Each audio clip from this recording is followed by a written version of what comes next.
રાજુલાના ધારાસભ્ય હીરા સોલંકીએ મોટો ખેલ પાડ્યો। મંત્રી કૌશિક વેકરિયાની મહેનતને પણ સફળતા મળી। લાઠીમાં પ્રમુખ પદ ઓબીસી માટે અનામત। ભાજપના એક પણ ઓબીસી ઉમેદવાર વિજેતા નહોતા।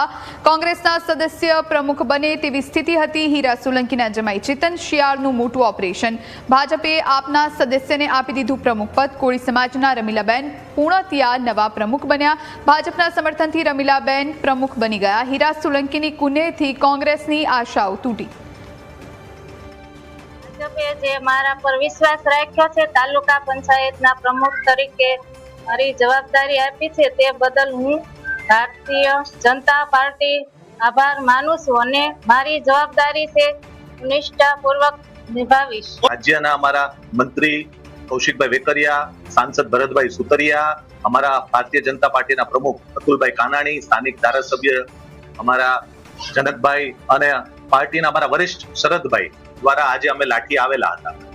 શરૂઆતમાં જ્યારે આપણે પ્રક્રિયા શરૂ કરી એ સમયે 5 સભ્યો હાજર હતા, એટલે કોરમ પૂરું નહોતું થતું, એટલે આપણે બીજા સભ્યોને આવવા માટેની વેટ કરેલી। ત્યારબાદ બાકીના 15 સભ્યો થઈ જતા આપણે કોરમ પૂરું થઈ ગયેલું અને ત્યારબાદ પ્રક્રિયા શરૂ કરવામાં આવી દીધેલી હોવાથી તેમને આપણે હાજર કરવામાં આવેલા ન હતા અને એમને પ્રવેશ આપવામાં આવેલો ન હતો।